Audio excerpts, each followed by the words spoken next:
Miss Cernick. She likes being called out. I appreciate you so much. All right, how's everybody doing? Okay, everybody enjoyed the first session. I think it was pretty powerful. So we'll have a lot to, hopefully you have time to unpack. We've got a lot of great conversations going online in the app. Everybody who's online also, I would like you to, when you do your chats, no, I'm really kind of more monitoring the chats that are taking place in Whova more so than the chats that are in the Zoom. Just for records purposes, it would be just more helpful. But again, if you have if something's messing up, we do have a couple of things in the next presentation where there is audio. With some survivor testimonies. If you have a problem hearing, please unmute yourself and say something, because as we saw from the last time, I actually had to have Alexandra share hers in order for us to hear the video properly. There is candy coming around that I did not bring. Miss Bobowitz, did you bring that? Was that your candy? Okay, so I'm just randomly sharing someone else's candy. So that'll get everyone your energy. We're meeting Maslow's hierarchy of needs here, so everyone's all good. Those of you online, sorry. Yeah, except for those of you who are down in South Florida or you're in another state, I'm like, if you're not here, I apologize. What? Okay, that's fine.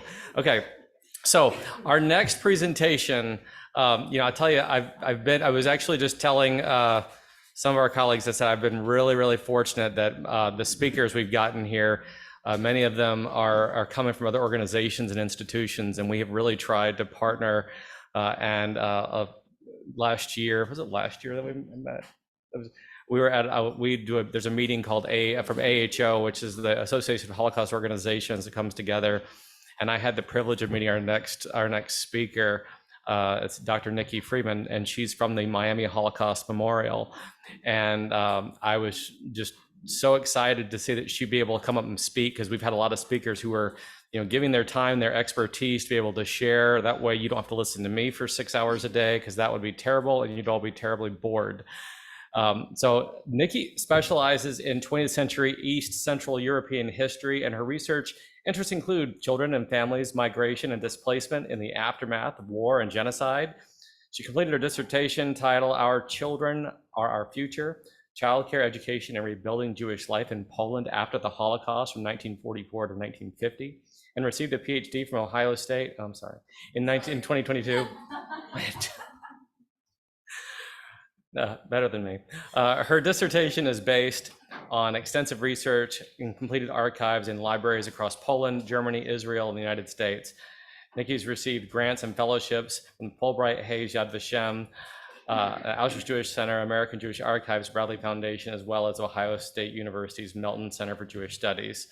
She received her Master in Arts in History from the Ohio State University in 2015, her BA in History and Secondary Education from Salem State University in 2012. Prior to entering graduate school, she held an internship in the division of the senior historian at the United States Holocaust Memorial Museum in Washington, D.C. So she's a little qualified to be able to talk to y'all today. I hope you'll give her your full attention. If you have any questions, post them in the chat. If you were here in person, raise your hand, please engage. Nikki's gonna be talking to us today about education as a form of resistance. Cool, thank you. Thank you guys so much. I'm so excited to be here. So I drove up from Miami this morning. So I woke up at I'm driving back tonight. So sorry if I'm jittery because I have a lot of caffeine, but I'm excited to be here. I want to thank Stephen so much for inviting me. I want to thank everyone, the whole team at the Holocaust Memorial Resource and Education Center of Florida. And I want to thank you all for being here and taking time out of your busy schedules. I know I work with teachers down in Miami-Dade County, and I think they finish school on Thursday. Friday, they have professional development day. So you guys must have gotten out last week. Does that sound right? Okay. Very cool. Well, thank you for joining me on the first few days of summer vacation. It means a lot. So today we're going to be talking about education as resistance. And Stephen did a really good job of putting together the schedule for you guys. Everything that you guys are focusing on has to do with different aspects of resistance, and we all blend really nicely together. So I hope you guys are having good discussions. Before I jump into my presentation, I want to get your minds thinking about some of the subjects I'll be talking about in my presentation today. So I'm going to be talking about schools, I'm going to be talking about students, and I'm going to be talking about teachers. And I have a bunch of teachers in front of me right now. So what I'd like to do is I'm going to walk over there, so I'll get the handheld mic. And if Steven's okay with it, I'm going to use this board and write. And I'm going to ask you guys 2 questions to get you thinking about these topics. Oh, it's already on. Cool. So before we start talking about, quote, illegal education in ghettos during the Holocaust, let's talk about school. Just, indulge me for a little bit. So what is the purpose of school for students? Yeah. Excellent. Okay, purpose of school. To learn and ask questions. What else? Actually, yeah, just yell it out. These days it's also a place where they get their necessities provided to them. Yes. Like immunizations, breakfast, lunch, and dinner. Absolutely. Clothing, socialization as well. Socialization. I apologize for any spelling mistakes. If you could just reiterate what they're saying as Yeah. well, just in case people online don't hear whatever. Sorry. Hi, Zoom people. So schooling so far, we have to learn and ask questions. It's necessities. So some students get breakfast, lunch, and then socialization. Yeah. Broaden horizons. Okay. Help them think critically. Help them think critically. Excellent. What else? Yeah. Power is knowledge. Power is knowledge. I love that. Power. Excellent. Okay. I got one more. Yeah. And anybody online? Anybody online? Awesome. Help develop problem-solving skills. I was just going to say, develop future citizens that are responsible. Yeah, excellent. Good one. It's a preparation for the workforce. Great. We're gonna have you writing a line, Nikki. Future citizens and workforce. This is excellent. Okay, so all of these reasons, right? So all of these reasons and more are why the Nazis did not want Jewish children in school. This is why they banned schools in Nazi-occupied Europe, right? Especially, I want to highlight some of these important ones, right? Develop future citizens. That's really important. We'll talk more about that during my presentation. And then necessities. This is really interesting because we're going to talk about orphanages and schools in the Warsaw Ghetto. And a lot of the illegal schooling that took place in the Warsaw Ghetto actually took place in soup kitchens. So this dual purpose. So thank you so much. And then one other question I have for you guys as teachers. I know yesterday, Stephen told me you guys talked about why you teach the Holocaust. But since we're going to be talking about teachers teaching in really precarious times, putting their lives on the line to help students, why do you teach? What motivates you to teach? Yeah.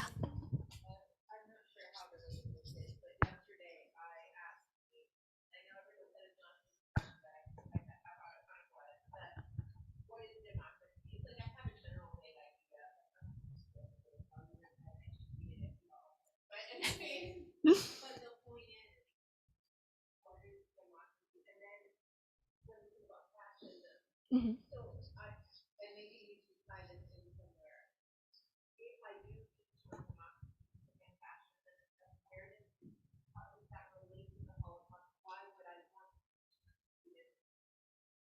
Sure. Exactly. Yeah, exactly. Did you want to say something, Stephen? Jump in. I was gonna bring you back just because we're gonna listen. But why do you teach? What? No, it's okay. Yeah.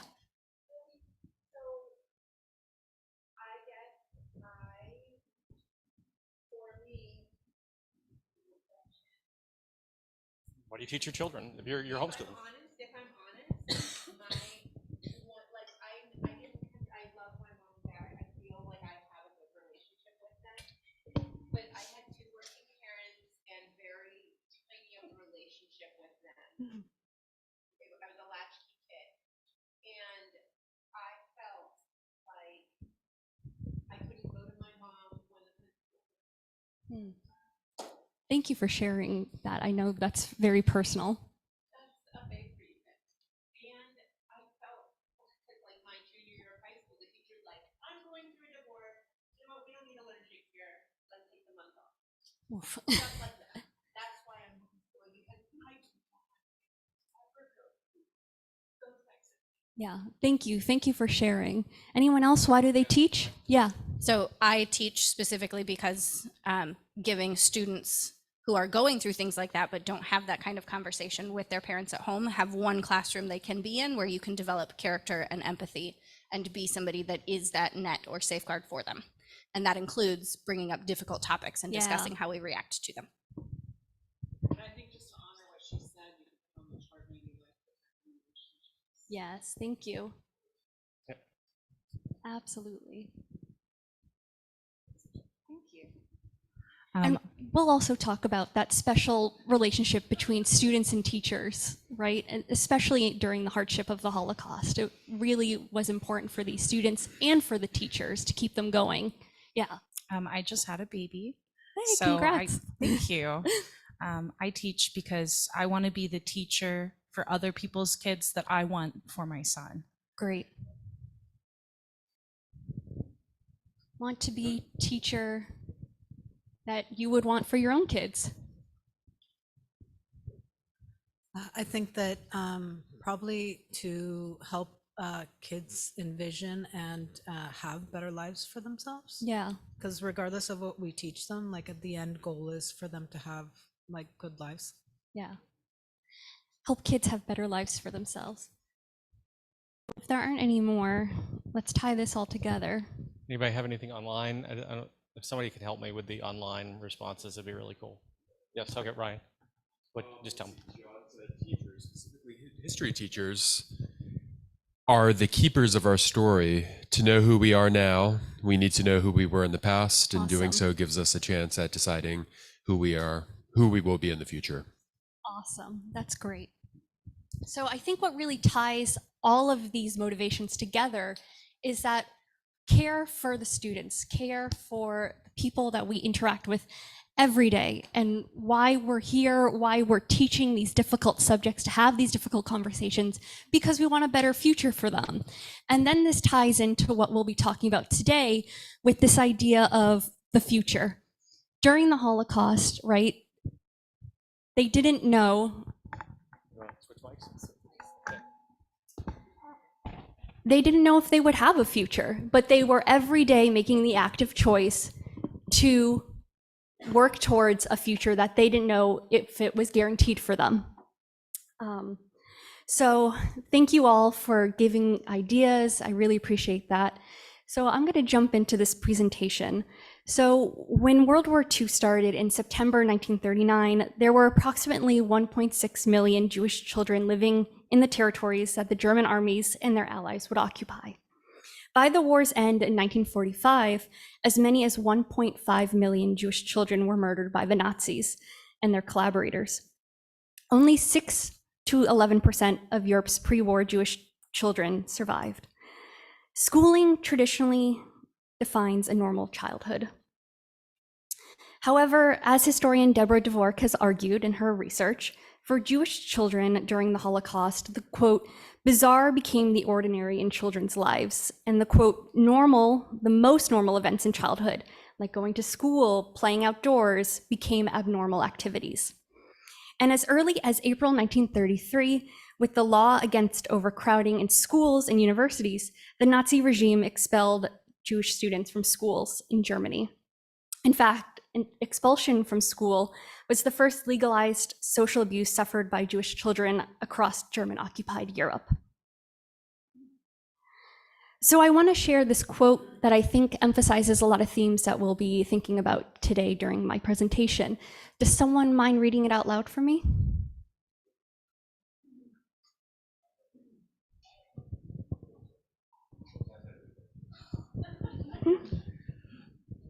sorry, read that up there? Yes, please. Why should one study at all? When uncertain of the day in the moment, with no prospect of tomorrow, not knowing where one shall be, whether one shall eat or what, how can one in these circumstances, thinking of educating children or providing them with occupational training, and yet in spite of it all, there is a universal, primordial, unquenchable drive for learning, contrary to all logic and braving obstacles. How can this be explained? Let's try to analyze what propels youth to schools, courses, and learning, and bids parents to squeeze out the last penny in order to provide their children with some education, not bread alone. So this quote, I think, is kind of like encompasses the theme questions that we're going to be thinking about today. Any reactions, initial reactions to this quote? Yeah.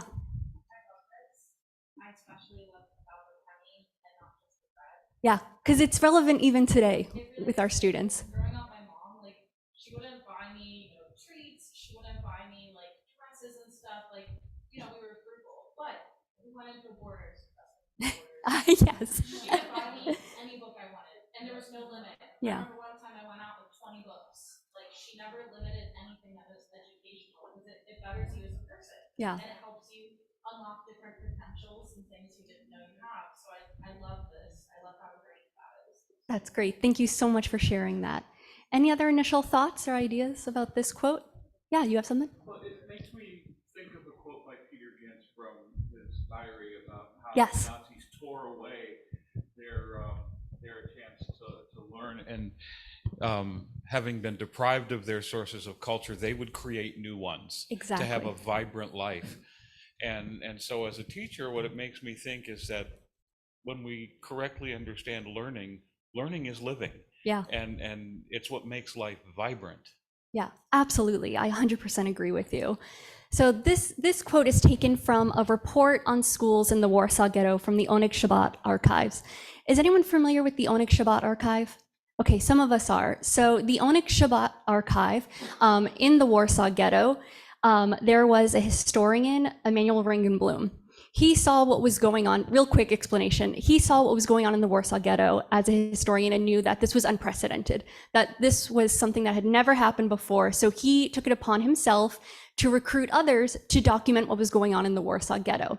So if you go home later today and you Google it, you'll see that they ended up saving a bunch of primary sources, documents from the Warsaw Ghetto, newspaper clippings, diary entries, anything that you can imagine, photographs to document what was going on in the Warsaw Ghetto. And so they were buried in cans and milk cans right before the ghetto was about to be liquidated. And then after the Holocaust and after the war ended, one of the individuals, Rachel Auerbach, and I believe one other person, knew where they were buried in Warsaw. So they went back after the war ended and they dug up where they thought they were, and they found two of them. There's still one missing today. But so the reason why we have a lot of information that we do about the Warsaw Ghetto is thanks to their efforts, which again, they put their lives at risk to document this. Little fun fact, they think that the other milk can, which is missing, is actually buried where the Chinese embassy is in Warsaw. So maybe one day we'll get it, and imagine what information is in there. It's incredible to think about. Yeah. So, as Stephen said, I'm the director of education at the Holocaust Memorial, Miami Beach. So I do some of these trainings sometimes with teachers down in South Florida, and my mentor and good friend, Dr. Miriam Klein-Kasanoff, has ingrained in me that I need to tell you guys what standards relate to what I'm talking about today. So here it is, just in case you need it. Little disclaimer. So, basically the root of what we'll be talking about today. So scholars have explored in depth how formal schooling and education were forbidden in ghettos in German-occupied Poland. But despite these limitations, Jewish children found ways to continue learning and, quote, recreate normality in hiding, in ghettos, and even in concentration camps, which is just amazing. So throughout the Holocaust, Jewish youth met with teachers in secret and continued to learn as an act of defiance and resistance.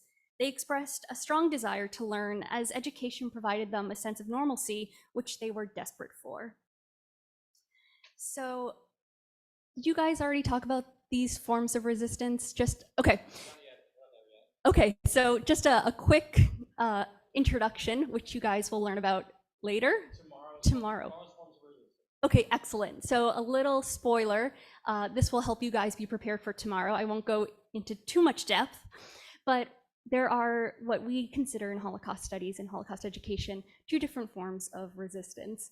Armed resistance, which is typically what we think of people with guns who are fighting back. So examples are the Warsaw Ghetto Uprising of 1943. We also have the partisans in the forests of Eastern Europe, like the Bielski Brigade, if you're familiar with the movie Defiance. But we also have spiritual resistance, which is like really what you guys are learning about here. What you learned about this morning, what you'll be talking about with me, and later throughout the week. So spiritual resistance, there are attempts by individuals to maintain their humanity and core values in spite of Nazi dehumanization and degradation. So unarmed resistance, spiritual resistance, comes in many forms. So we talked about music resistance today with the Terezin Orchestra. And then we're also going to talk about education as resistance today. We're going to focus on two case studies, the Warsaw Ghetto and the Vilna Ghetto. I think they're both really interesting examples because typically in our minds, or at least in the collective memory of the Holocaust, when we think of the Warsaw Ghetto and the Vilna Ghetto, we think of armed resistance. The Warsaw Ghetto, of course, known for its uprising, and then the Vilna Ghetto had a large partisan population. But I kind of want to twist it and look at how these two ghettos in particular really had strong spiritual resistance in the form of educating their children. So I just want to give some background on the Warsaw Ghetto. Has anyone been to Warsaw? Last few, okay. So when I was doing my research for my dissertation, I lived in Warsaw on and off for 2 years. If you ever get the chance to travel, I know it's difficult, but when I was in undergrad and learning to be a teacher, my first trip to Europe made such a difference in how I teach about the Holocaust and how I understand the Holocaust. So if you're ever given the opportunity to travel to any of these sites, it really makes a difference. But so let's talk about the Warsaw Ghetto. So Warsaw is the capital of Poland. It is still today. And before World War II, Warsaw was a major center of Jewish life and culture in Poland. Warsaw's pre-war population, the Jewish population, was between 350,000 and 375,000. So 30% of the city's total population was Jewish. This is significant. The Jewish community in Warsaw was the largest not only in Poland, but also in Europe. And it was the second largest Jewish community in the world, second only to New York City. So that's really important context here. So as we know, the German army invaded Poland on September 1st, 1939, and almost immediately after the Poland's surrender in late September 1939, the first anti-Jewish decrees were issued by German forces. So very, very quickly, Jews of Warsaw were brutally preyed upon and taken to forced labor. In October 1939, we see the first ghetto established in Poland. Does someone want to remind me what a ghetto is? Yeah.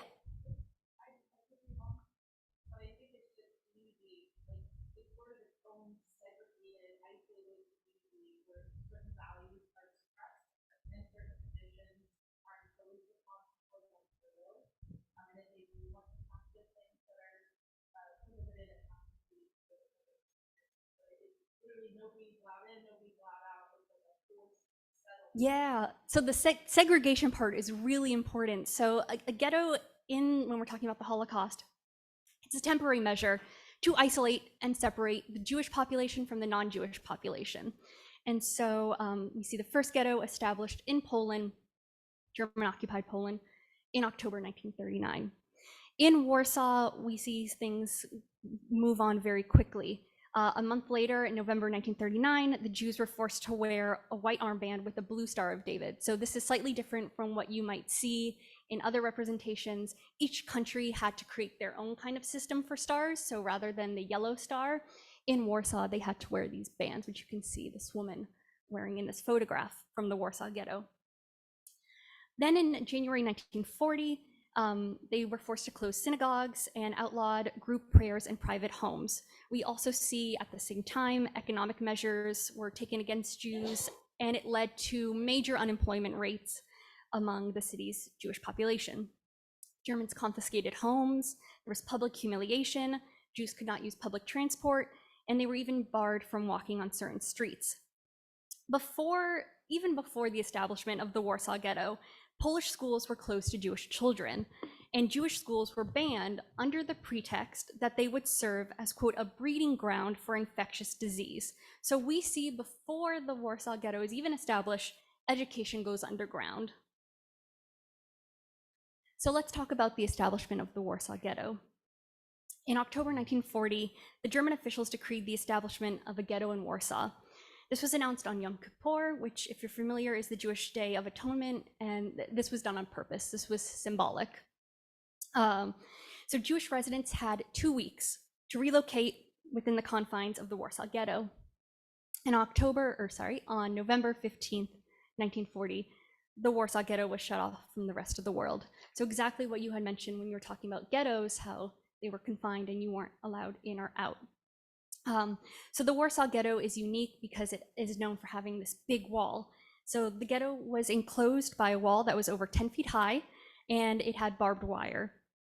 The Jewish Council, which we'll talk more about when we talk about Vilna, the Jewish Council, you'll also see it referred to as the Judenrat. The Jewish Council was forced to pay for this wall. So to add insult to injury, not only were they being held captive in this place, they had to pay for it.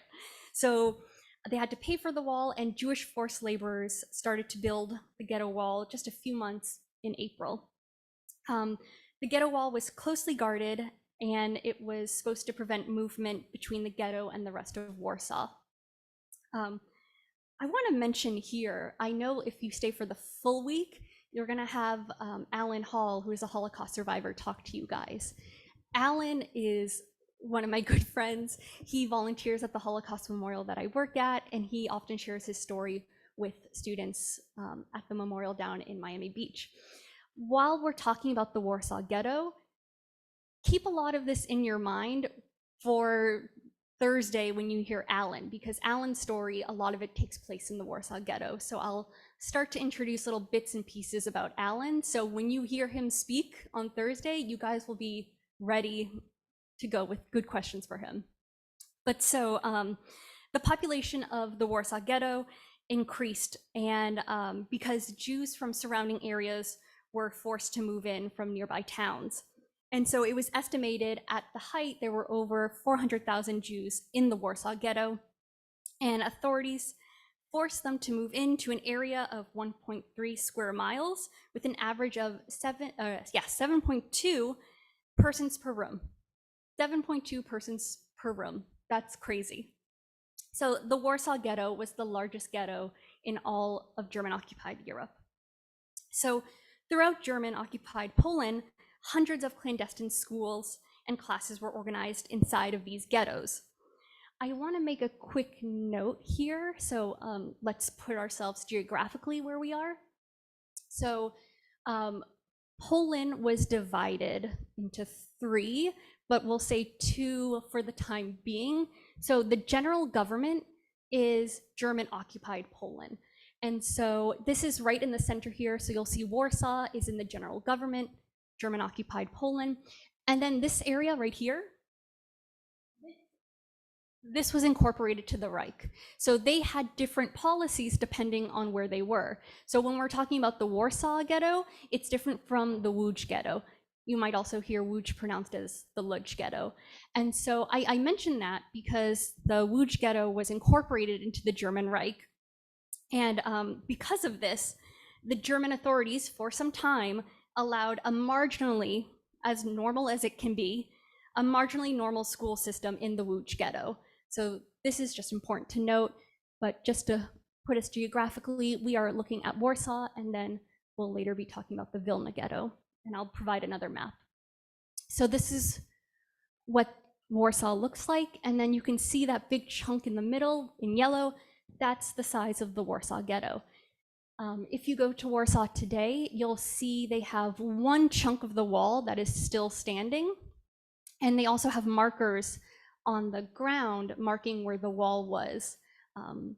So it takes up a huge amount of really central Warsaw. So let's talk about conditions within the Warsaw Ghetto. There was overcrowding, starvation, exposure, infectious diseases. They had very little food allotments and was really insufficient to sustain life. Reports have varying kind of numbers, but the most recent one that I found said on average, people were eating 180 calories a day. And when you think about that, this is something that I often tell students, just kind of put into perspective.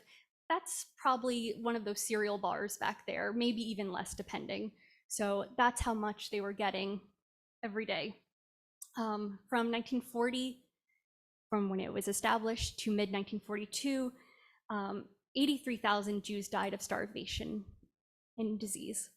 So despite all of this, Jewish welfare organizations and mutual aid organizations tried really hard to meet the needs of ghetto residents. So we see them establish soup kitchens, like this photograph right here. This is a photograph taken from the Warsaw Ghetto of a soup kitchen that would feed hundreds of not only children, but also adults in a day. We also would see that there would be children who would risk their lives to smuggle food and medicine into the ghetto. So they would, we had mentioned that you couldn't move between the ghetto and what they would call the Aryan side. So that was the Polish side. So little children would dig little holes, or they would somehow climb over the wall and risk their lives to bring food in for their families. They would also sell it on the black market. But one thing that I want us to also keep in mind is that there were so many orphans in the Warsaw Ghetto. So many orphans that we have reports that there would just be children on the street. They didn't have anything to do, so they would get into trouble. With nothing to do, they would, quote, get into mischief. And so that takes us to education, because with this large population of orphans and children with nothing to do, there were some individuals, former teachers, current teachers, who said, we need to give the kids something to do. So they, for one reason, many other reasons, which we'll talk about, took education into their own hands. So in the Warsaw Ghetto, elementary education was forbidden until September 1941. It's really interesting. Sometimes there's really no rhyme or reason, but the Jewish Council, the Judenrat, was able to negotiate to get elementary education allowed in September 1941. So that is one change there. But outright secondary schooling, so we're talking kind of like middle school age, was prohibited entirely. So one of the organizations that we're going to talk about is, its acronym is CENTOS, and it stands for, the Polish, translated to English, is the Association of Societies for the Care of Jewish Orphans. So CENTOS was a Jewish welfare organization established in Warsaw actually before the war, before the Holocaust, in 1924, and it ran a number of orphanages. So what we actually see is a lot of organizations and a lot of schools that were prominent in the interwar period continued their efforts underground in the Warsaw Ghetto during the Holocaust. We'll talk about in just a few minutes Janusz Korczak. Is anyone familiar with his story? Okay, a few people. We'll talk about him in a second, but I want to note that his orphanage was under the auspice of CENTOS. So CENTOS, in the Warsaw Ghetto, it ran daycare centers, soup kitchens, and again, as I had mentioned before, it's really important to remember that these soup kitchens that we see in this photograph served a double function. So children received food and education. So we also see a network of underground schools with various ideologies, a spectrum of Jewish affiliations. So pre-war schools that existed continued their work. So one of them is called Tarbut, and it was a secular Hebrew school, kind of Zionist leading. And then the second one that had a lot of schools in the Warsaw Ghetto was this acronym Tissue stands for the Central Yiddish School Organization. So it was secular, it was Yiddish language, and it associated itself with the Bund. So the Bund is a Polish Jewish political party. They really focused on like Zionists. Zionists wanted to prepare Jewish children for their future in Palestine/Israel. The Bund thought that, sorry? Oh, sorry, I thought someone said something. The Bund wanted to prepare Jewish youth for their where they currently are. They firmly believed in Jewish nationalism in the diaspora. So two different ideologies we see playing out in these schools, and because they're different ideologies, it affects what they're teaching students. So the Zionist schools, they're teaching children about Israel. They're teaching children how to speak Hebrew. Meanwhile, in the Bundes schools, they're teaching them Yiddish, which was the common language of the time among Polish Jews.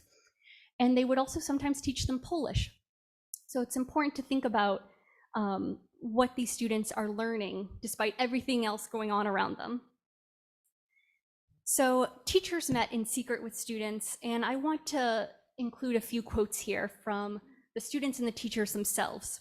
So we have a quote from Mary Berg, who was a student in the Warsaw Ghetto. She said that the illegal character of the teaching, the danger that threatens us every minute, fills us all with a strange earnestness. The old distance between teachers and pupils has vanished. We feel like comrades in arms, responsible for each other. And I want to pair that with a quote from a teacher, David Newman, in the Warsaw Ghetto.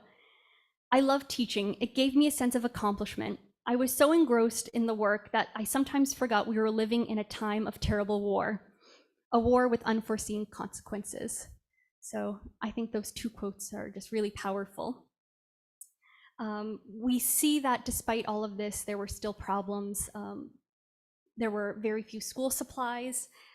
If they did have textbooks, children had to hide them. We have in our sources, students, when they would meet with their teachers in their apartments, they would have to hide their textbooks in their shirts to make sure that no one saw them.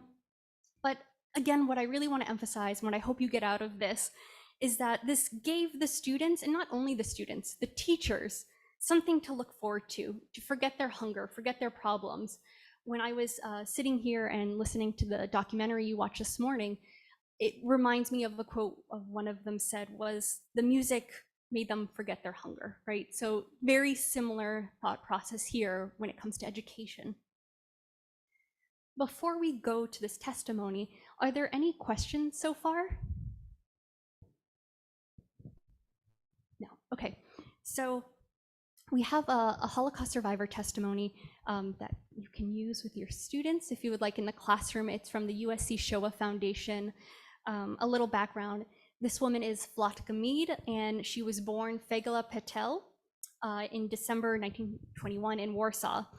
Vlatka was active in the youth organization known as Zukunft, which was Yiddish for future. And this, as I had mentioned before, this was kind of a Bundes-leading organization, so that they advocated for Yiddish language, culture, and Jewish nationalism in the diaspora. During the Holocaust, Vlatka survived passing as a Christian girl, going back and forth between the Warsaw Ghetto and the so-called Aryan side. She smuggled weapons during the Warsaw Ghetto uprising, and she also helped Jewish children escape the ghetto. So if the technology works. See if it'll clear. Look through and see if it plays.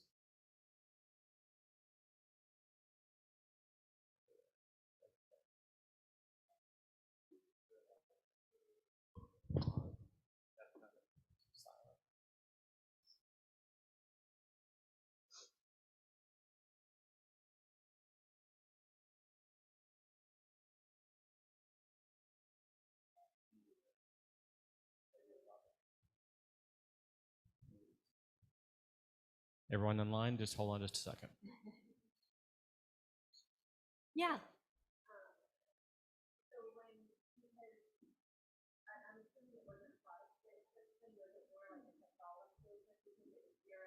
Yeah, so Poland was, it still is to this day, primarily Catholic.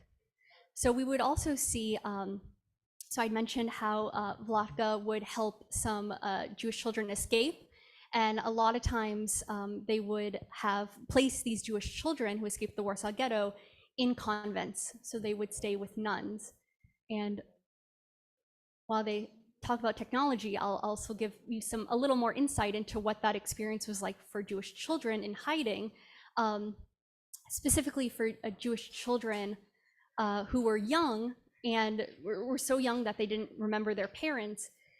If they survive, when they survived the Holocaust, if their parents, one or two, or a family member came back to get them from the convent, they faced a lot of issues. For some children who were too young to remember what their parents looked like, they didn't want to go with them. And then there's also the issue of, for the matter of survival, they had to pretend to be Catholic.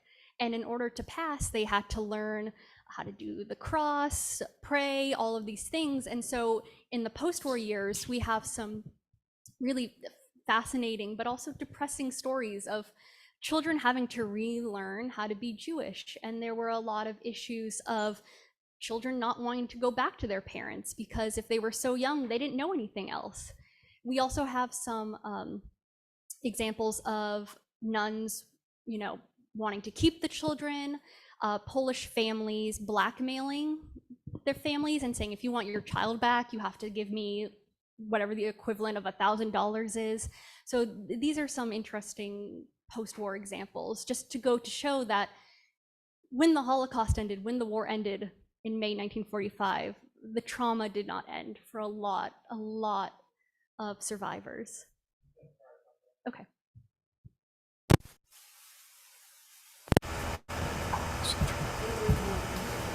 Let's see. It's not coming through the.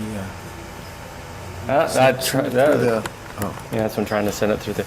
Okay, I'm trying. Okay. Yeah, that's fine.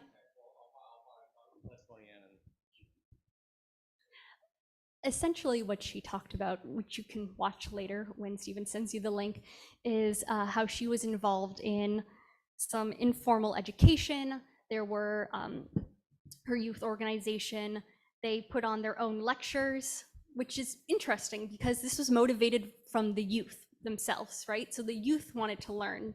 It wasn't just teachers saying, I need to teach children. It was also the kids themselves, the students themselves saying, I want to learn, I need to do something. I want to learn for my future, or I want to learn because I'm bored and I don't have anything else to do in the ghetto. So I think I put in my bag.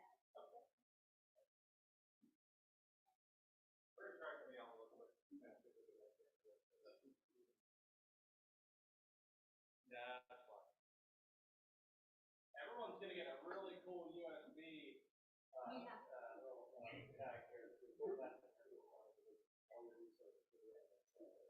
Yeah, exactly. Oh, present. There we go.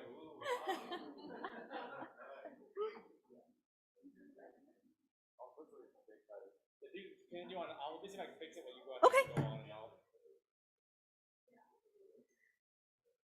So let's continue on. Let's talk about Janusz Korczak. So Janusz Korczak, he's an important educator. He was a prominent Polish Jewish educator, pedagogue before the Holocaust, and he had a really prominent career. He ran an orphanage in Warsaw from 1911 to 1942. So we have his ghetto diary. And in this ghetto diary, he records his constant struggle to provide food and medicine for the growing number of Jewish orphans in his care. Although he was beginning to struggle with his own health, Korczak, who you can see here in the middle, the individual with the hat and the beard, this is a pre-war photo, but he talks about how he spent a lot of his time going around the Warsaw Ghetto asking for donations and carrying food back to the children's home. So his diary also describes how he tried to preserve the children's mental and emotional well-being. And he did this through educational activities. So him and his small staff, they did their best to maintain some semblance of normality in the home.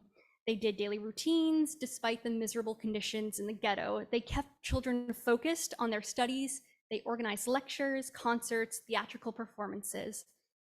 Unfortunately, In July 1942, German authorities began mass deportations from the Warsaw Ghetto to the Treblinka Killing Center, which is very close to Warsaw. Korczak had many Polish friends who were outside of the ghetto, and they offered to help him escape by hiding him or providing him with false identity papers, but he refused.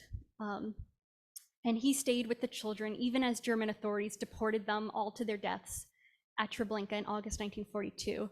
We have testimony of people saying that they saw Korczak holding the hands of his children, singing a song while walking through the streets of the Warsaw Ghetto to keep them calm, to keep the children calm despite all of this. He's a really amazing individual, and his efforts for education actually still relevant today. He really focused on children's rights and also independence with children, with their own learning, to decide what they want to learn, how they want to learn. So if you get a chance, if you're interested, I would Google him. He's a very interesting guy.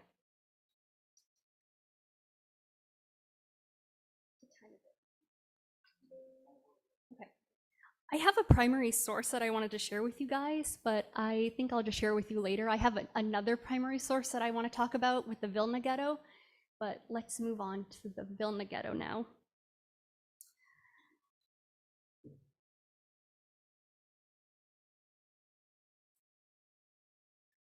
So similar to Warsaw, Vilna was also a hub of Jewish life and culture before the Holocaust. It's often referred to as, quote, the Jerusalem of Lithuania. So it was the center of Jewish creativity for centuries. And after World War I, typical of a lot of Eastern Europe, its borders go back and forth, back and forth. So this is a map from, what does it say, 1940? So these borders are even different from the World War I borders, the World War II borders, the current borders. They're very fluid. But so after World War I, both Poland and Lithuania claimed Vilna as its own. And before the outbreak of World War II, Vilna was actually part of northeastern Poland, so the Polish-Lithuanian Commonwealth, if you're familiar. Under the terms of the German-Soviet Pact, Vilna, along with the rest of Eastern Poland, was occupied by Soviet forces in late September 1939. And in October 1939, the Soviet Union actually transferred the Vilna region to Lithuania.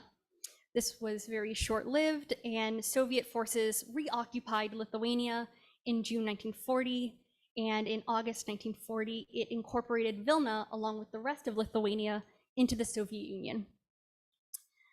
On June 22nd, 1941, as we know, this is a very important date, the German army attacks the Soviet Union, and just a few days later, the German army occupies Vilna on June 24th, 1941, just on the third day of the invasion.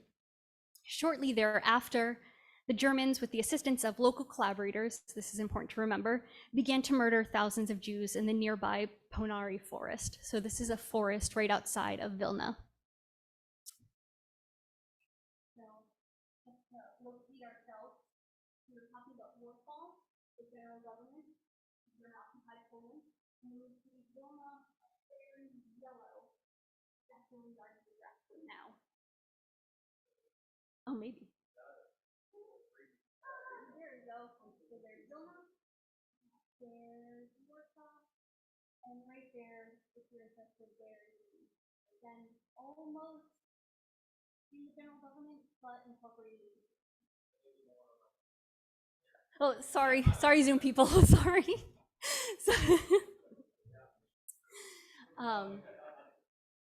So at the end of August 1941, German authorities established a ghetto in the old Jewish quarter of Vilna, where thousands of Jews already lived. Just a month later or so, on September 6th, the Jews of Vilna were forced into two ghettos. Approximately 30,000 Jews were forced into the larger ghetto known as Ghetto 1, and 11,000 were forced into the smaller ghetto known as Ghetto 2. And you can see them here on this map. On September 7th, the Germans appointed a 5-member Judenrat in both ghettos. So the Judenrat, this is the Jewish councils, and they were established by German authorities in the ghettos. So the Jewish councils were required to ensure that the Nazi orders and regulations were implemented. So they kind of have they have a controversial role in the ghetto. So the Jewish Council in Ghetto 1 consisted of well-known public figures, but on the other side, in Ghetto 2, their Jewish council was randomly chosen. There was also a Jewish police force that was established in both ghettos. So throughout 1942 and 1943, we see that the Germans continued their systemic extermination of Vilnius Jews, including the expulsion of many into camps in Lithuania and Estonia.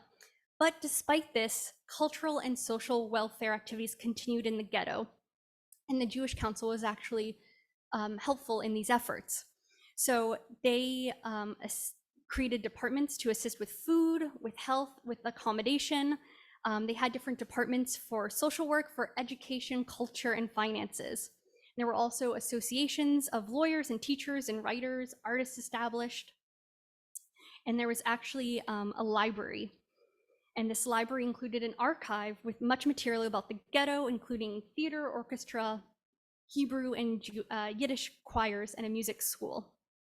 So I don't know if this will work, but we have another testimony. Mhm. Yeah.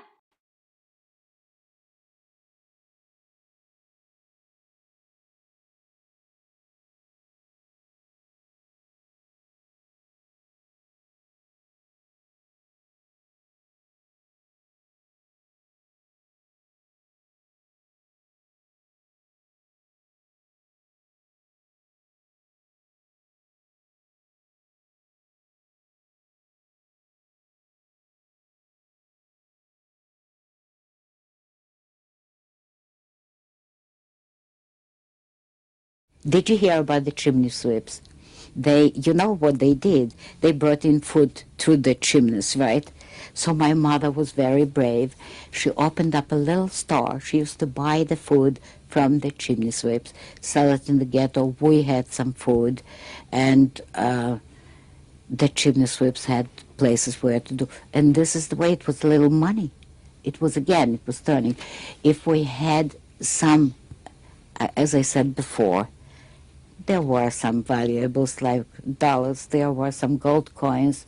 I don't know how much, because when I left the ghetto for good, I didn't have a cent to my name.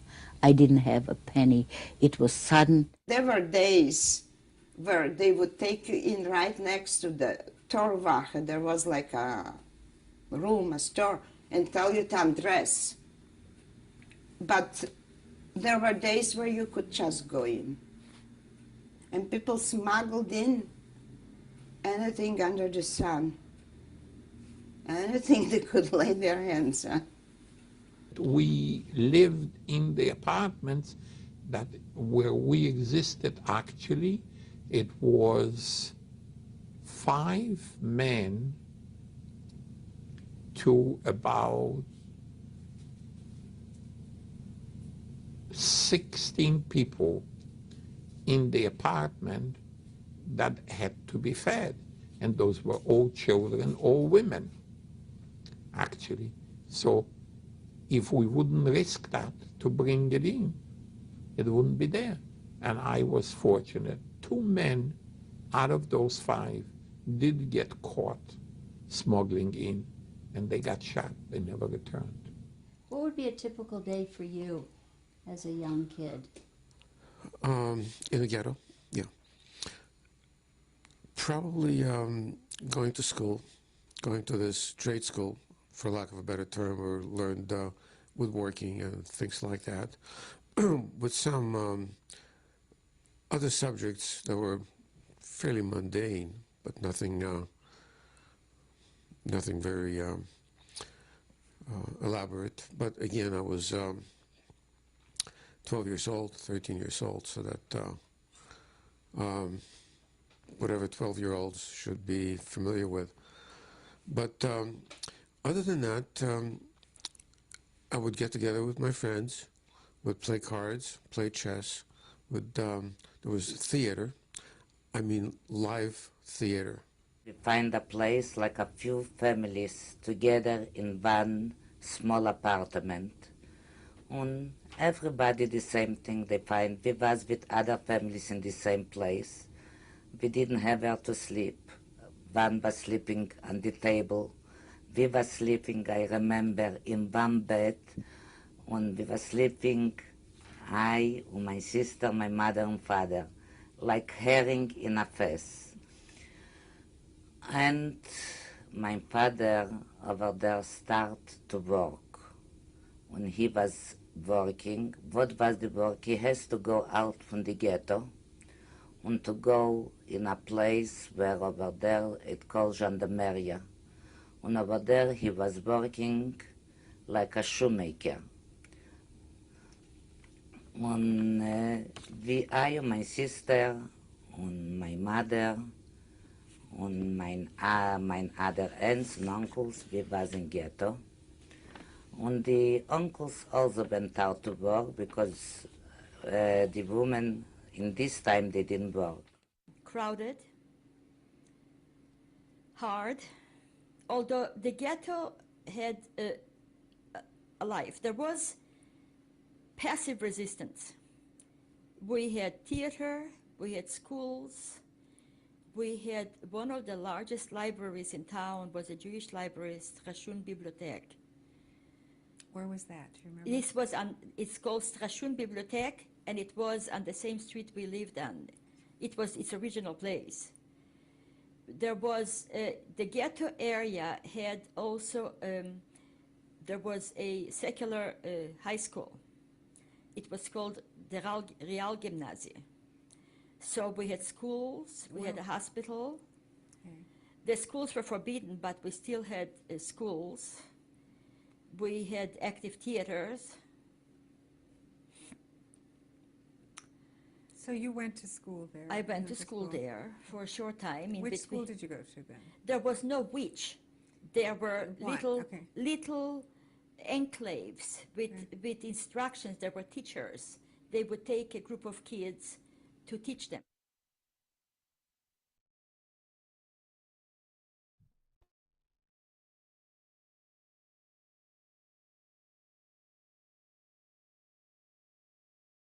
Series of oral histories, the testimonies, that there was really a rich and varied cultural life in the Vilna Ghetto. Can I do it?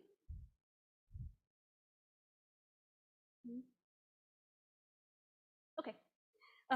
And the education of Jewish children really took the highest priority for these individuals. The first schools in the Vilna Ghetto opened almost immediately following the forced resettlement of Jews into the ghetto. And we see that their studies were disrupted on several occasions because of various actions, the German euphemism, a Nazi euphemism for deportations. But despite that, there were kindergartens established for children. There, at various periods throughout the existence of the Vilna Ghetto, there were 700 to 90 students ages from 5 to 12 years old who studied in 2 primary schools. They taught subjects such as Yiddish, Hebrew, religious studies, Jewish history, general history, math, geography, and science. Again, just to emphasize that despite everything going on around them, they were trying to find some sort of normality in their lives.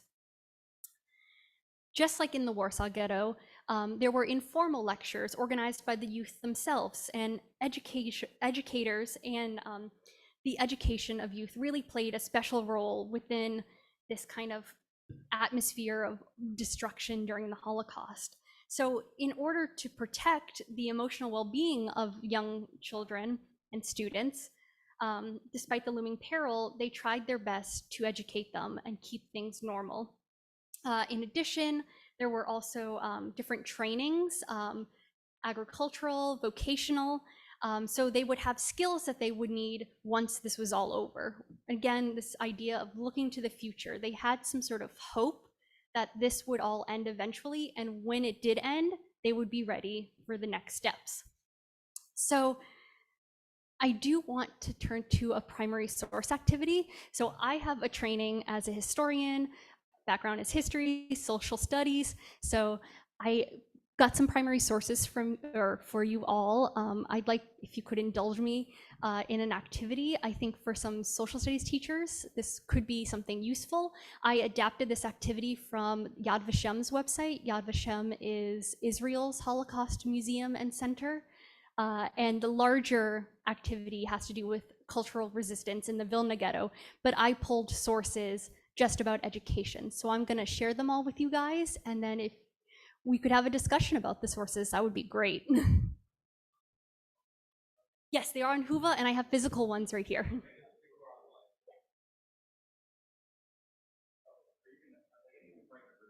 Yeah, if you guys want to break into groups. Everybody who's online, this is your opportunity for your cameras to come on when you're put into your breakout room. So please, if you're put into a breakout room, turn your camera on, engage with everyone that's on there. The sources are actually in Huva. Under the session, when you scroll down, there are 2 documents that are attached at the bottom of the session within the agenda. You should see them pretty quickly. If you don't, feel free to ask Ryan or pop it into the chat. We'll be happy to help you, okay?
maybe we take like 2 more minutes and then we come back together and discuss.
Did everyone get a chance? Hi. Sorry. Hi. Okay, we're gonna come back together now. So let's discuss what we read in these primary sources. Did everyone get a chance to read the primary sources? Excellent. So let's start thinking about some of these questions. So the first one, and this is an activity that I hope some of you can use with your students. I hope some of this is useful for you guys in the classroom. But so what, in your opinion, motivated the Ghetto's youth department to conduct the series of lectures? Yeah. Sorry. I think normalcy. I Yeah. think they wanted to provide a sense of normalcy. I remember being a teacher during COVID, right? Exactly. That is Couldn't a see great my students comparison. again. Didn't know when I was going to see them. We did this weird online conference. And so I used to do scary stories at night. And I would have like 30, 40 kids join my Zoom in the evenings, and we would do scary stories together and talk about them. And I never had 30 or 40 kids engaged before that. And they just wanted a sense of normalcy during the pandemic. And I feel like normalcy is what the youth department was trying to provide. Yes, absolutely. That is a great example. Yeah. In my opinion, the Ghetto's Youth Department was motivated to try to keep intact the children's humanity and their future. They aim to preserve their culture and identity as individuals and as a people. Awesome. So humanity, the future, normalcy, these are all important like keywords, buzzwords that we should be thinking about when we talk about education in these abnormal situations. I was actually going to say future as well. They were just constantly looking towards the future. I think there was a quote in the video we watched this morning that said something like they thought it'd be over in 2 months, and then 2 months would pass, and then Yeah. they said it'd be over in 2 months. So I think they were just always looking towards the future. Absolutely. Absolutely. That's a great connection to this morning. Yeah. Hold on, Lisa.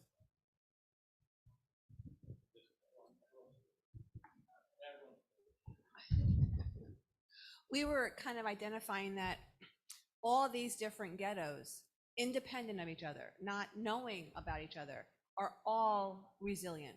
Yeah. They're all still striving for that tomorrow.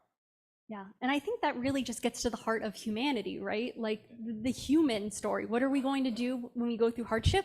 Persevere. We're going to try to strive ahead. Any other thoughts or ideas? And if you've got anything online, feel free to post in there and we'll have Ryan read them out, or unless you'd like to unmute yourself after our next speaker. Yeah, something kind of spoke to me. It says, for me, the drive to learn was a rebellion against the present.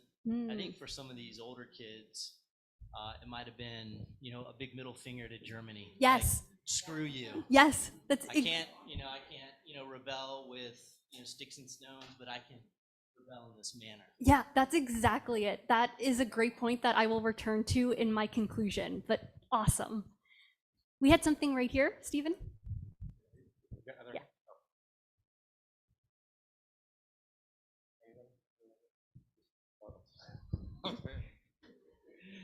Yeah, I think the youth department was also self-consciously looking to the survival of the community. Yeah. And the survival of the community requires education and the nurturing of the next generation. Absolutely, right? Like the kind of cliche of the children are our future, but like it's so true. And they're thinking about this actively in the 1940s, as we are thinking about it today. Mark Bruno online says, to maintain stability, teaching and learning are very human, which would be important when being dehumanized. And then Holly said, we talked about the children had the ability to cling on to some hope to help their survival.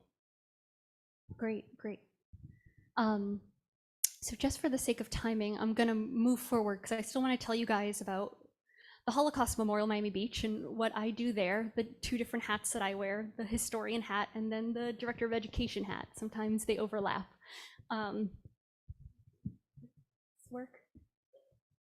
You gotta click on. Sorry. No, you just gotta click on the. So just to wrap things up. So as I had mentioned in the beginning, right, the pre-war Jewish population for Jewish children was 1.6 million. We know that an estimated, it's hard to get an exact number, 1.5 million Jewish children were murdered during the Holocaust.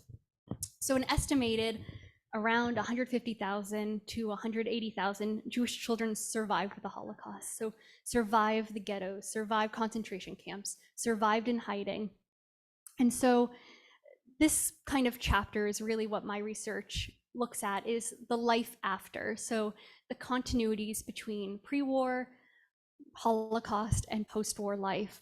So Jewish children really tried, Jewish child survivors, immediately after the Holocaust. They really tried to get an education. They feverishly filled in the gaps of their knowledge in children's homes, in schools after the Holocaust. I don't know if anyone saw, but there is a great exhibit that they have here on displaced persons camps. Displaced persons camps after the Holocaust. There were so many children's homes, children's centers, schools for educating the surviving Jewish youth in these displaced persons camps. And again, it goes back to what we've been talking about of trying to get ready and prepare for the future. And especially in the post-war years, education served as psychological rehabilitation, as it allowed for child survivors to regain not only normality, but revenge for their murdered family members and lost childhoods. And I just want to end with a quote, going back to what you were saying about education being a middle finger to the Nazis. This one survivor agrees with you. So this is a quote from a survivor. Her name is Maria Thau. And she wrote her memoir in Polish a few years ago. And she wrote that we have not only been deprived of the opportunity to study, our childhood, our homes have been broken, our families have been completely or partially destroyed. We were given a chance to live and we wanted to, even in our knowledge, achieve something important in our lives. It was our revenge. It was our retaliation for them. We wanted to fulfill their wishes and dreams, and we could only do it through study. So again, this importance of education. And I had mentioned Holocaust survivor Alan Hall, who is just amazing, and you will have the opportunity to hear him, to speak with him on Thursday. One thing that he always tells students, and I'm positive he's going to tell you guys this, is he always emphasizes the importance of education. I don't have to emphasize that for you guys or teachers, you know it, but that little morsel I think is really important for you to convey to your students right after all of this is said and done. So I hope some of these stories of the teachers and students that I gave you inspire you as teachers and fellow educators, because I know they inspire me. So I want to thank you again. So this is the end of this presentation, but then I also have another presentation to talk about the Holocaust Memorial Miami Beach and what we offer teachers and students there. Do you want to give everyone like 5 minutes? Yeah. Okay, we're gonna take 5 minutes. Everyone online, just 5 minutes, and then we'll be right back. So if you want to take a nature break, feel free. Grab a drink, whatever you need to do. Yeah. And anyone who's watching will just be switching over.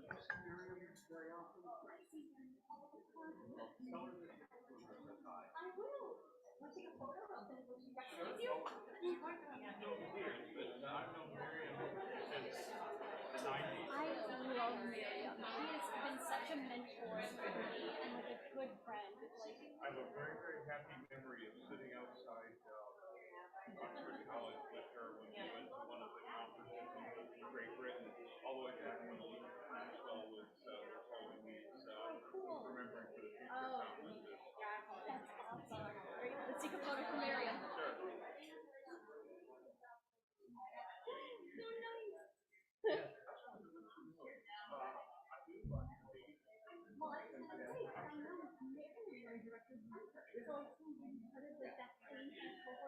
Yeah, in 1991, and we both went to Poland when Israel was left, and then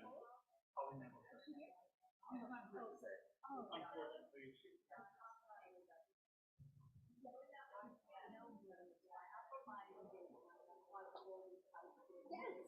And I took many of these things and she was yes.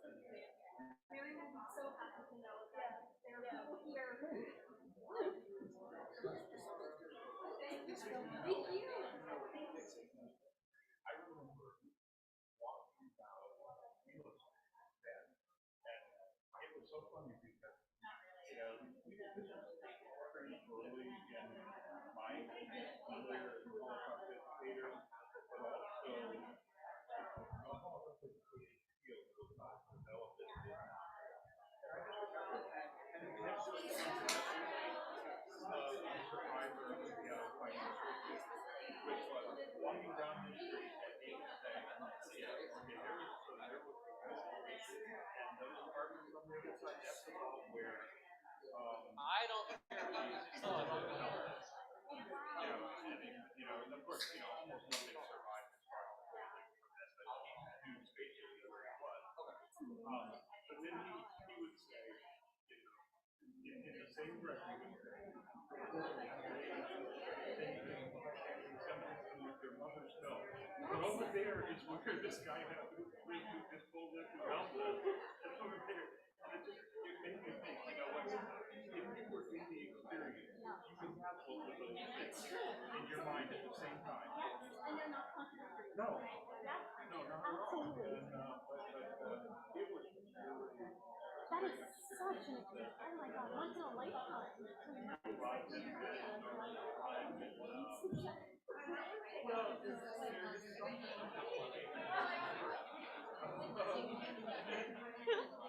I have to get my business card. Let me get it. I've been there all 4 years, but I'm getting back. I never really stopped doing this. I'm lucky to have a number of professor friends who let me come in and do guest lectures. Oh, that's great. In their classes, and I've decided I want to try to do more of that. But and you said you're a historian. Yes. It's a little bit of a burden of mine because I hear that there aren't enough historians involved in I feel the same way. the great scholars, Yeah. great historians, scholars cannot do this work. Yeah, it's true. It's And very also, true. they have to be involved in history education at all. Yeah, because they're too busy doing their own research. See a little bit more mercy. I am right there with that.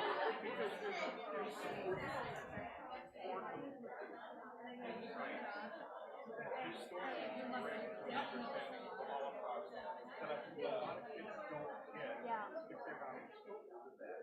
And some of our historians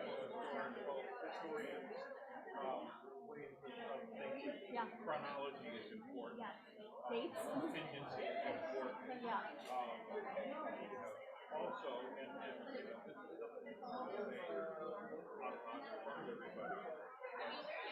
As important as survivorship is, the only source of I wanted to make arguments with people about that. I agree with you. yeah. Well, I mean, it's logical, But it can't be the only. You have to. primary sources Yeah. are not the only source for Yeah. and what survivors don't have Yeah. and can't have unless they've studied later It's and true. only Yeah. primary sources is they don't have the overview necessary. It's true. Because they're all in their own experience.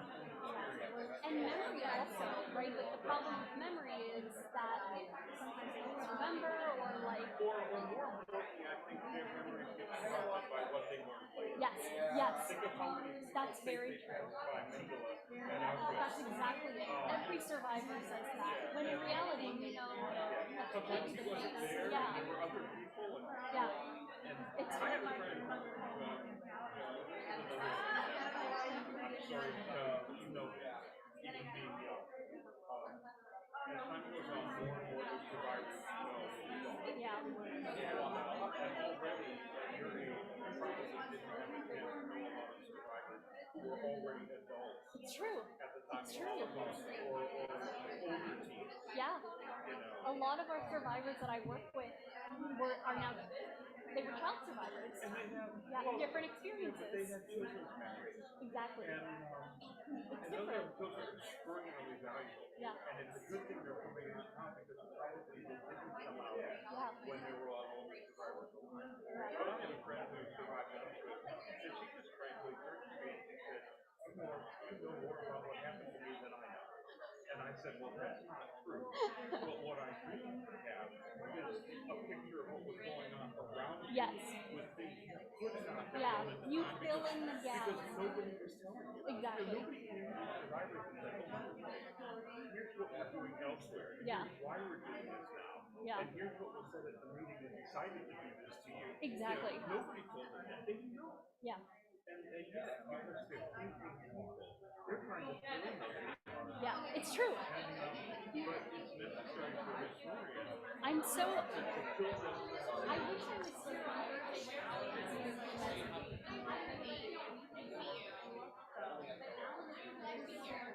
One of the survivors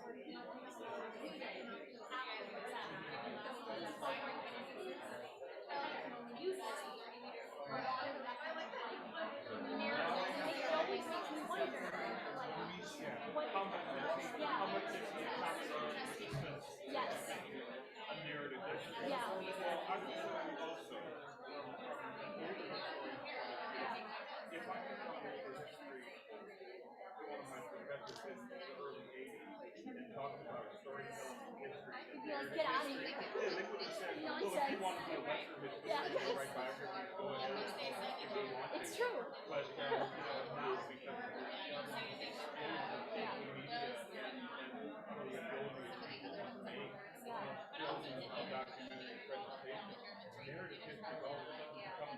Yeah, it's true. But it's not the only thing.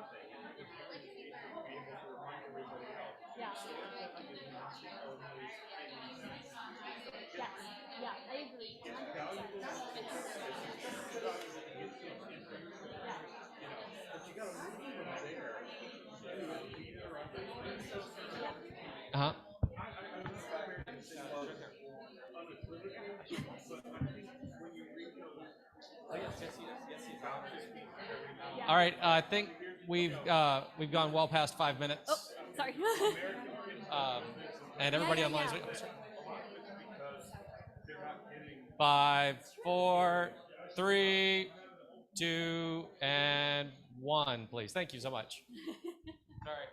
Everyone loves this, right? I love when I do that. It's fantastic. Okay. Thanks, Stephen. So the last 30 minutes, I'm going to talk about the Holocaust Memorial Miami Beach. I've been fortunate enough to talk to some people who have lived in Miami, spent some time in Miami-Dade. Has anyone been to the memorial? Yay, some people, excellent. I'm really happy to hear that. So what I'm going to do today in the last 30 minutes is I'm going to talk a little bit about what we do at the memorial, give kind of like a virtual tour of what it looks like. Of course, I can't replicate going to the memorial itself, but since it's like a 4-hour drive with traffic, I don't blame you if you don't get a chance to go.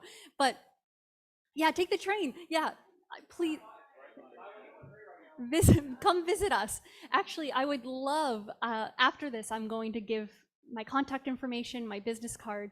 If you are ever in the Miami area and want to come to the memorial or even just meet up, I would love to meet up with any of you. So please reach out to me. But so let's jump in. So this is what the memorial looks like from the outside. Nope, it's not working.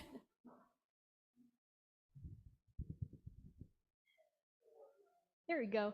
So we'll talk about the mission, the history, the overall design, educational resources that we can offer you all, because I know not everyone can come down to Miami for a tour, even though I wish you could bring your students to the memorial.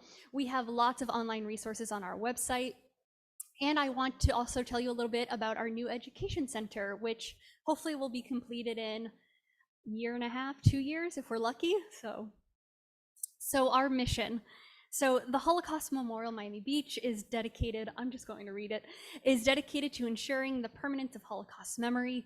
With a focus on individual stories of Holocaust survivors, we encourage visitors to bear witness to the Holocaust and reflect upon the moral questions that arise during their visit.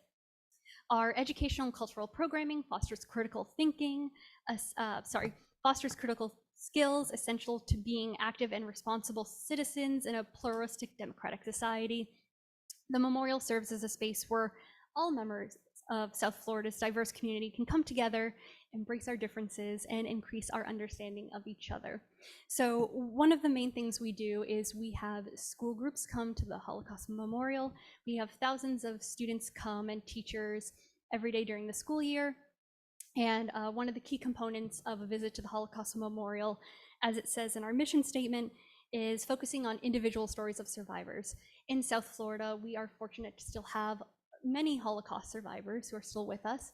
Of course, we know that we're losing them more and more by the day. I had mentioned that Alan Hall is one of our Holocaust survivor volunteers. We're so lucky to have him. He's an absolute treasure. I wish I was staying here on Thursday to be here with you all. I'm not driving up again. So a little bit of history about the memorial. So in 1984, a small group of Holocaust survivors joined together to develop a permanent memorial in honor of the 6 million Jewish victims of the Holocaust who were murdered by the Nazis and their collaborators. So with no final resting place for local survivors' loved ones who were murdered during the Holocaust, many of them in the killing pits of Eastern Europe, these local survivors, they wanted a place to come and remember their family members. And so that was the original purpose of the Holocaust Memorial, was to be that place to come and remember. A year later in 1985, the Holocaust Memorial Committee was officially recognized as a nonprofit, and they decided that Miami Beach would be a perfect location given the fact that South Florida had such a large population of Holocaust survivors in the 80s. So, despite how great this all sounds, there actually was like a lot of pushback. So there were some local residents who were not excited about there being a Holocaust memorial on Miami Beach, which sounds kind of crazy. Some of the criticism at the time in the mid 80s was that it's Miami Beach. It's a fun place to go on vacation. Why would we want to add something so depressing? And the founders basically said, that's why we need it. That's why we have to have a Holocaust memorial, because it's important for us to remember.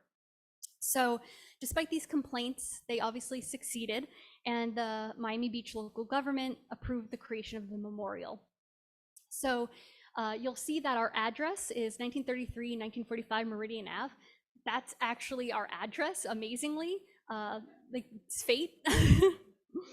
And so Kenneth Treaster was the designer and architect, and I'll talk more about his design, and everything is so intentional and on purpose with him.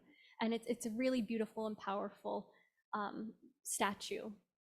And then on February 4th, 1990, there was the opening dedication ceremony for the memorial, and Elie Wiesel was in attendance and gave the keynote.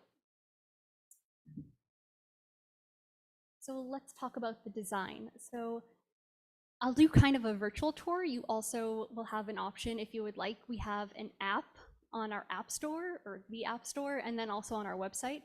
But so this is the beginning sculpture. And as you'll see, it's a mother and two children. And this is supposed to, according to Kenneth Treister, the designer and architect, it's supposed to represent the 6 million who stayed in Europe. So those who had the ability to flee, to leave or emigrate, did so, but this statue is supposed to represent those who unfortunately were forced to stay in Europe. You'll also see, actually you can't see, there's an Anne Frank quote in the background. Then at the memorial, we have what they call a scroll of history, and it's on a series of granite panels. And they're historical images and photographs that tell the story of the Holocaust, from pre-war Jewish life to Kristallnacht, to ghettoization, to deportations, to the camps, and then liberation and life after.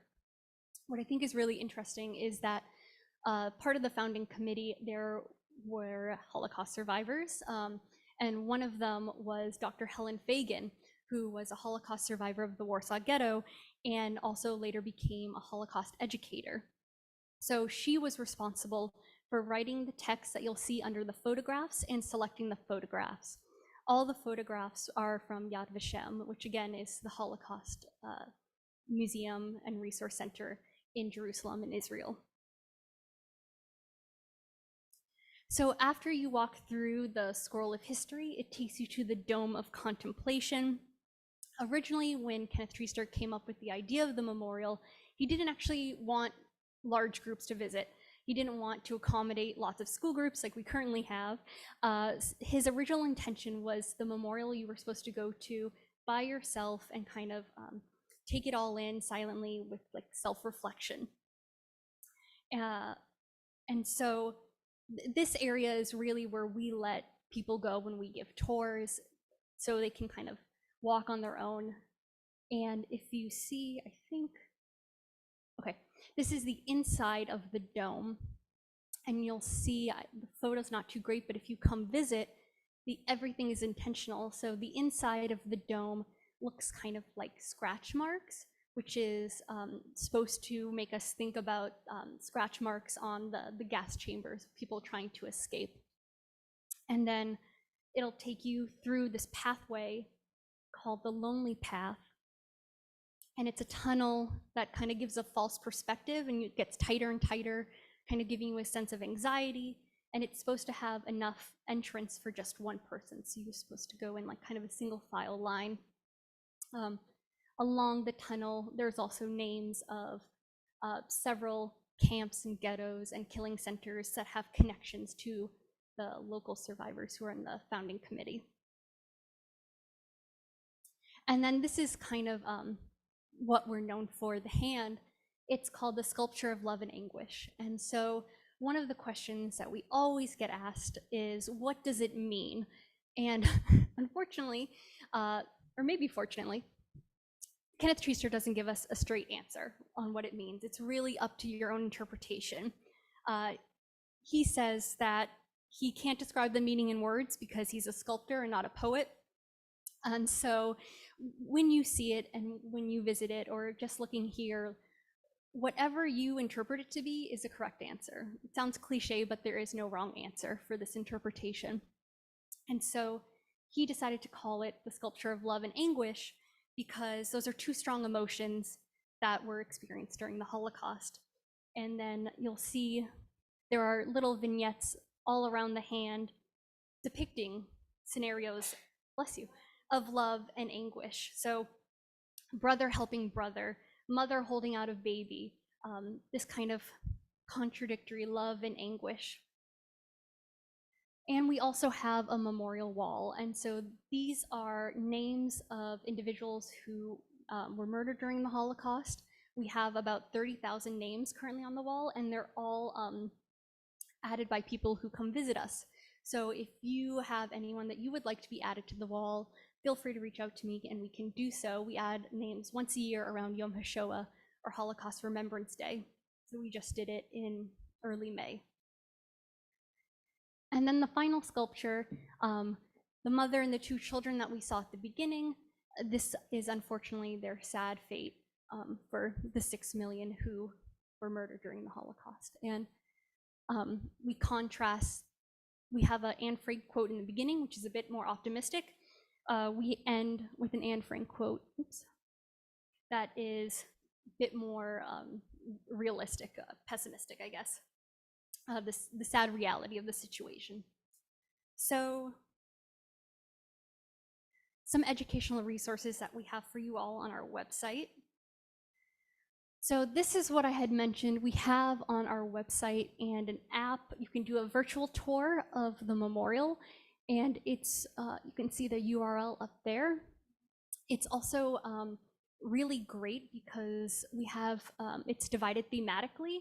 So we have the world before, spread of Nazism, ghettos, et cetera, and for each of these themes, we have short videos, about 5 to 7 minutes, that give an overview of these topics, and they're a really great resource for the classroom.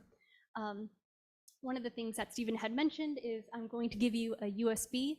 On the USB is these short videos. So you'll have access to all these short videos, and you'll also have access to some of our memoirs from local survivors. So on our website, we have all of the memoirs that we've done with our local survivors.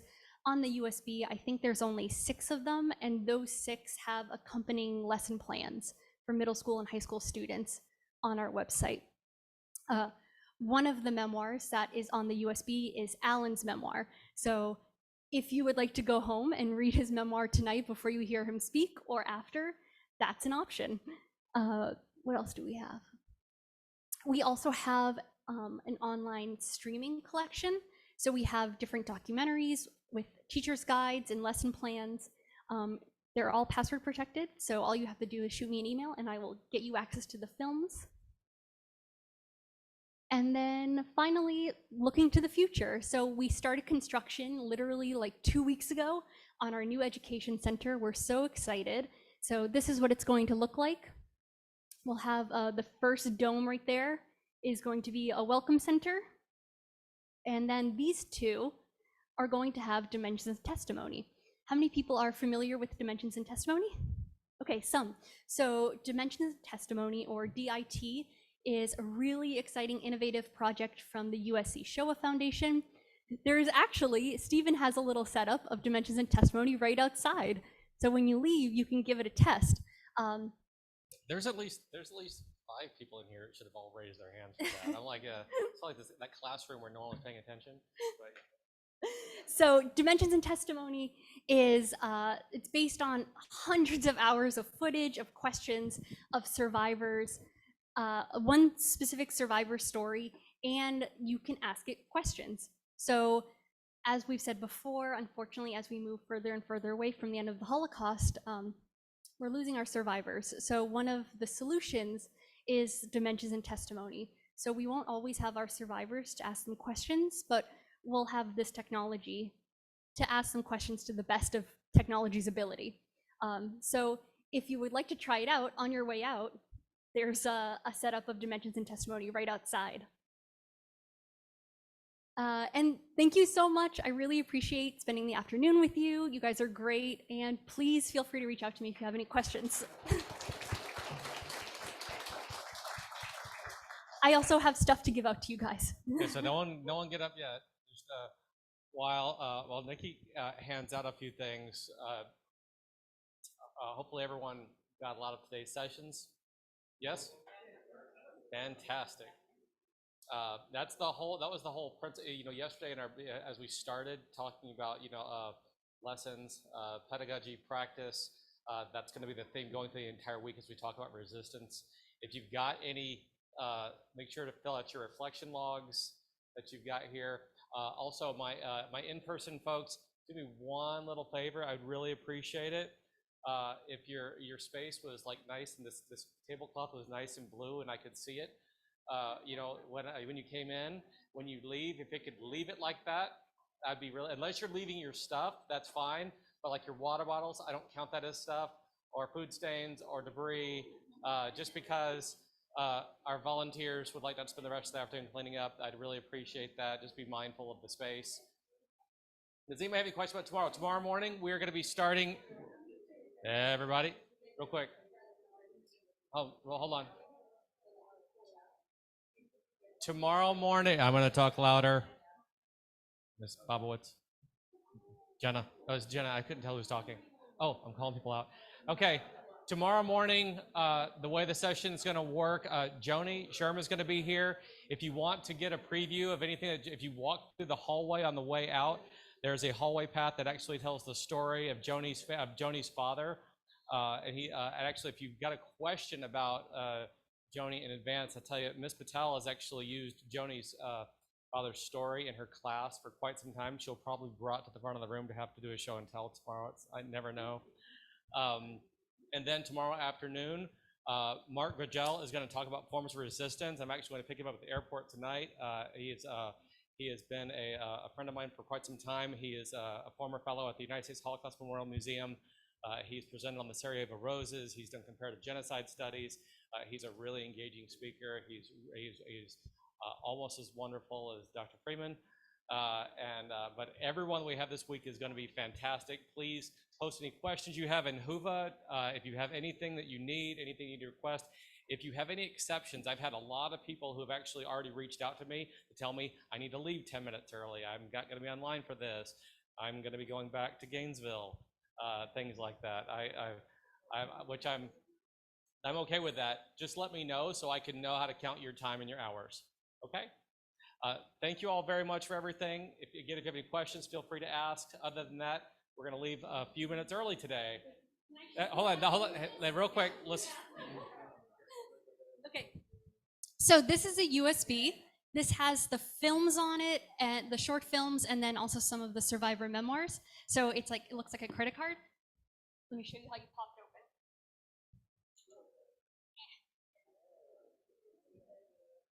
Just like that, and then you just plug it in. Thank you all so much again.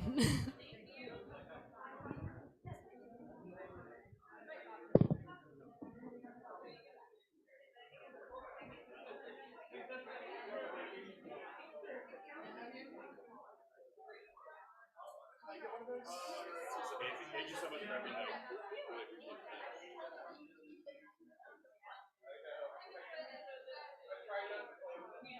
And Ryan, if you